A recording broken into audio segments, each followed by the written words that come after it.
Bonjour et bienvenue dans le guide Blueness, le guide de l'alimentation idéale pour le genre humain. Aujourd'hui, nous allons faire un petit tour d'horizon des compléments alimentaires et des électrolytes à surveiller en régime cétogène ou low carb high fat. C'est une sorte de conclusion de tous les podcasts que nous avons traités précédemment et qui vous permettra de faire une petite synthèse de ce qu'il faut faire.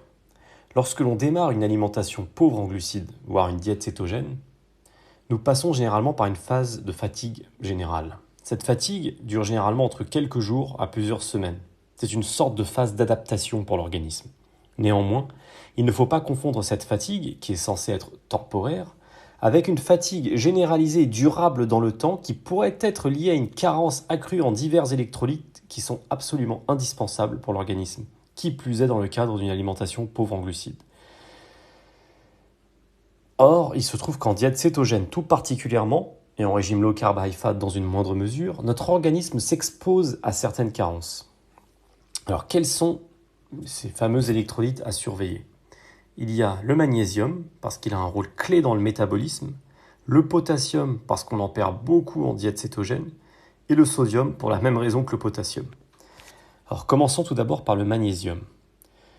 Pour le magnésium, il est recommandé de se supplémenter via un apport d'environ 400 mg par jour, ce qui est sans danger pour une personne n'ayant aucun problème de rein. Idéalement, il faudrait prendre ces comprimés lors d'un repas, pourquoi pas le soir, car le magnésium est censé détendre.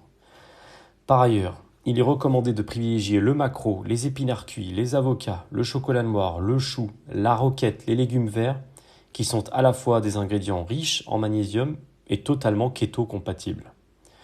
Ensuite, concernant le potassium, les besoins sont de 4,7 g par jour selon les recommandations officielles, quel que soit le type d'alimentation. Mais attention, le taux de potassium doit rester dans cette fourchette sans aller trop au-delà, sous peine de s'exposer à des risques de santé. C'est pourquoi il est conseillé de surveiller son taux de potassium et de privilégier l'apport en potassium uniquement via l'alimentation et pas via une supplémentation. Les avocats, la bêta-carde, les épinards, les champignons, les choux de Bruxelles, le brocoli, le saumon, le maquereau et le persil suffiront tour à tour à fournir la quantité nécessaire de potassium s'ils sont consommés régulièrement. Tous ces ingrédients sont évidemment pauvres en glucides. Concernant le persil, l'une des façons les plus simples de le consommer en quantité suffisante, c'est d'opter pour le taboulé libanais, dont l'ingrédient principal est justement le persil et qui peut se manger sans faim. Concernant le sodium, l'apport en sodium recommandé par les chantres de l'alimentation pauvre en glucides s'élève à environ 4000 à 7000 mg de sodium chaque jour, soit environ 2 à 3 cuillerées à café de sel. Voilà pour la conversion. Idéalement, privilégiez le sel de mer ou encore le sel rose d'Himalaya. Enfin, en guise de bonus, on peut rajouter l'eau. Outre les 3 électrolytes désormais connus pour les experts de l'alimentation pauvre en glucides, l'eau joue également un rôle central.